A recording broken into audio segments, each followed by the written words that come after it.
Hey guys, it's Roscoe, and on the Space Couch today I've got part 2 of the Flash and Arrow crossover. This one's called Legends of Yesterday. So, the gang have taken Kendra and Carter to a farmhouse in the middle of the countryside to keep them safe from Vandal Savage, hopefully where Kendra can learn how to utilise her powers and the gang can come up with some kind of plan that's going to beat Vandal Savage. Now, Oliver, Barry, Malcolm and Savage do have a face-to-face meeting that Malcolm has facilitated, but it doesn't end up resolving anything, as you can imagine.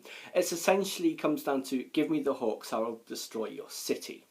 Standard evil supervillain, I guess, but on the way to that meeting, however, Barry ghosted. Indeed, he was running on his way to the meeting, then he saw his double image. When he tries to speak to Cisco about it, Cisco's like, no, don't say anything. First rule of time travel, you don't talk about time travel. Now, Oliver, because he saw what he thinks is his son at the end of the previous episode, he contrives a meeting with his ex and her child, where he manages to get a hair sample, and he gets Barry to test that DNA, and it is indeed Oliver's son. He tells Barry not to tell Felicity about it, but she finds out almost straight away, of course. Her and Oliver have a huge argument, and it looks like everything is over between them. Oliver's head's not in the game, and they're about to face Vandal Savage. When they do face him, Kendra can't access her powers, and the attack on him fails.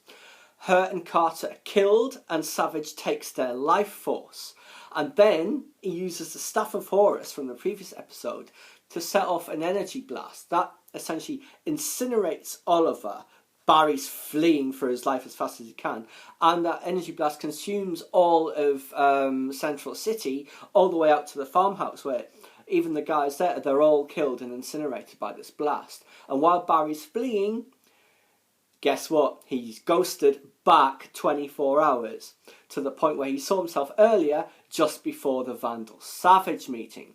That goes as it was before, probably without Barry's sarcastic comments from the first time round. Anyway, Barry tells Oliver that their plan is not going to work, and he tells him why.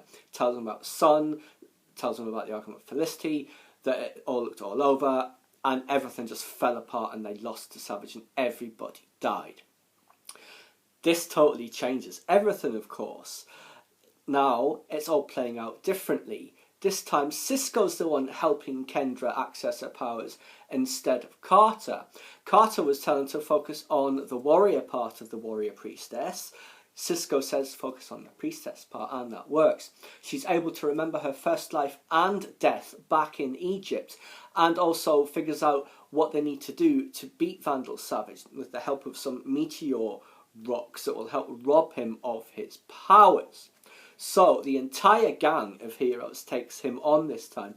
Unlike the last time, it was just Barry, Oliver and the Hawks. This time, Diggle, Laurel, Thea, all those guys, they're all involved. Anyone who's got a costume is up there fighting, and it's fantastic.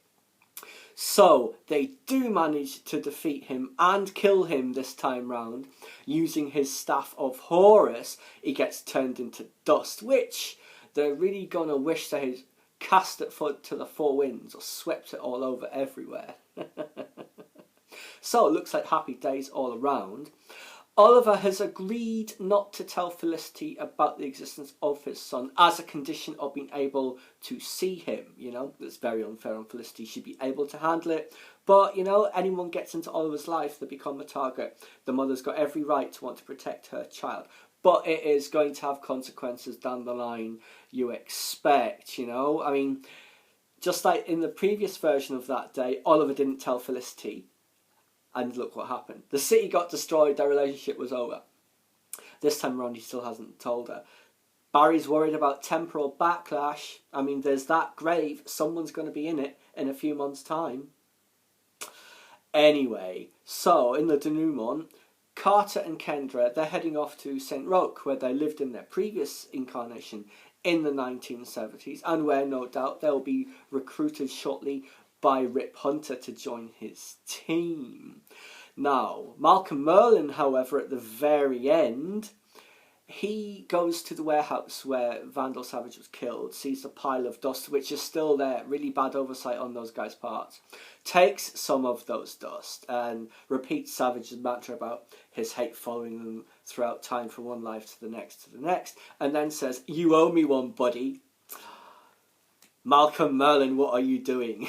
I wonder what favour he's going to ask for Vandal Savage. Would you dare ask him for a favour? It's going to cost you your life one way or another.